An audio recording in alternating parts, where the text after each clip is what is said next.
Welcome back to the deep dive. So today, we are jumping straight into a platform that, well, it's been causing a lot of confusion lately.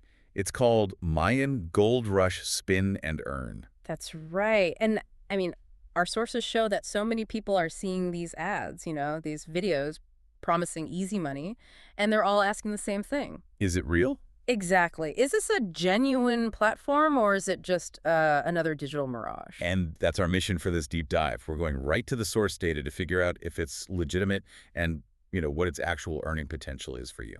Right, let's get into it. The first thing that jumps out is just the sheer scale of it. Absolutely. The numbers alone make you stop and look. We're talking about over 1 lakh. That's 100,000 plus downloads. 100,000. On paper, that looks impressive. It makes you think, okay, this must be a pretty successful app. But this is where it gets really interesting, and it's the first major red flag we found in the sources. You have all these people, 100,000 of them, rushing in to earn money.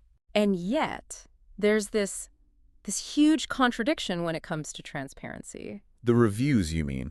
I Yeah. assume with a user base that big, you'd see thousands of reviews, right? Good or bad? You would think so.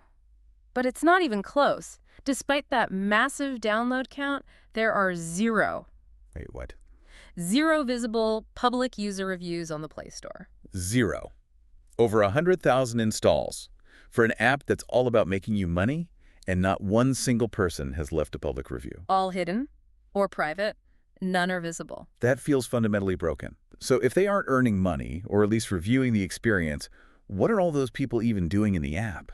Well, they're operating on a misconception. People download it thinking they're going to earn, but the conclusion in our source material is pretty stark. Okay. First off, users cannot actually earn any real money on the platform. It just doesn't work as an income generator. Right, but what about, the in-app stuff? Maybe you get points or a score that looks like money. If someone manages to build up some kind of virtual credit, can they just withdraw that? And that's the second and maybe bigger fatal flaw. All right.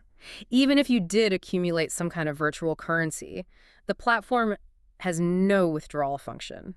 The source is definitive. It will not provide any way to cash out. So you're just spending your time for, what, digital dust? A number on a screen that you can never actually touch. A digital placebo, yeah. That's a good way to put it. So when we put it all together, the huge download numbers, the complete lack of reviews, and the fact you can't withdraw anything, what's the final verdict from our sources? The final assessment is unavoidable. From an earning point of view, Mayan Gold Rush Spin and Earn is a fake platform. It's fake. That huge download number is just hiding the fact that it doesn't do what it promises. Exactly, it just won't provide withdrawals. And that's really the key takeaway for you, our listener. That exciting 100,000 plus download number looks great, but it's completely undermined by the lack of transparency and the inability to get any funds out. And it leaves you with a really important question to think about, Given this information, how much attention should we really be paying to an app's download count versus its transparency? Things like, are the user reviews visible? That's something to mull over the next time you're about to hit install.